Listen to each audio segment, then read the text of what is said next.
clouds. Nope, not that one. Not that one either. Nope, definitely not that one.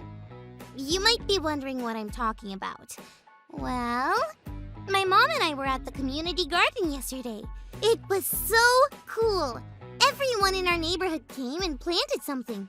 My mom and I planted tomatoes. I heard my mom saying that the next thing we need is for it to rain so that the plants we all planted can grow. So, I'm looking up at the clouds and trying to guess which one will bring the rain we need. Not that one. Nope, not that one. Hey, what does that cloud look like? Yeah, a rhinoceros.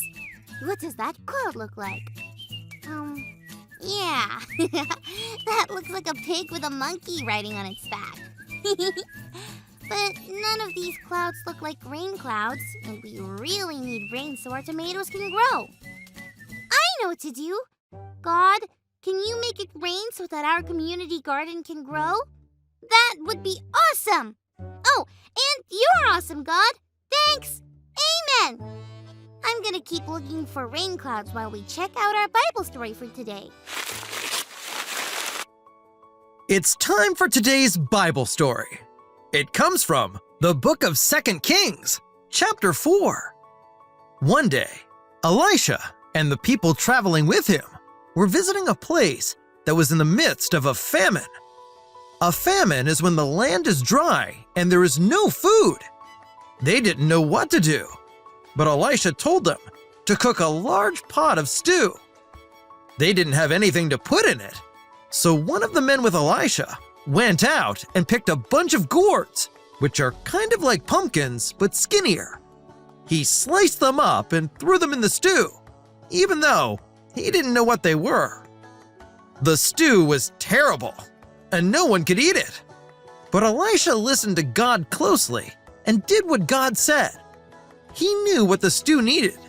He got flour and sprinkled a little bit in. After that, the stew was good for them to eat.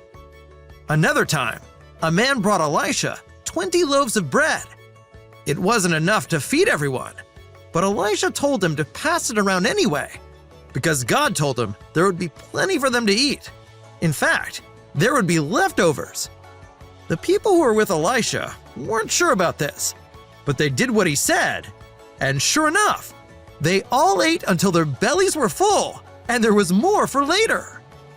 Even in the midst of a great famine, when Elisha and the people traveling with him needed food, Elisha never worried, because he knew, I can ask God for what I need.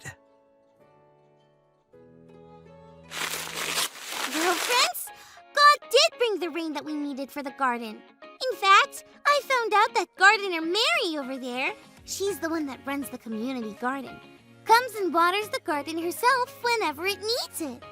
So God not only brought rain, but God also gave us gardener Mary. God really knows what we need. My mom and I picked so many tomatoes.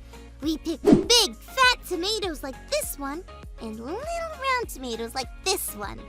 We're going to make them into a food pantry. That's a place where people go to get food when they're in need. Whoa! That reminds me of today's Bible story. I guess God is still giving people food when they need it. Oh, and the coolest thing is that God is using us to be the ones who get to give them the food they need. We better hurry. I've become kind of a cloud expert, and that cloud right there, that looks like a turtle blowing bubble, usually comes with... Yep, thunder. Here comes the rain. I guess God is still answering my prayer. Remember, friends, I can ask God for what I need. See you next time. Thanks for learning and growing with me. Bye!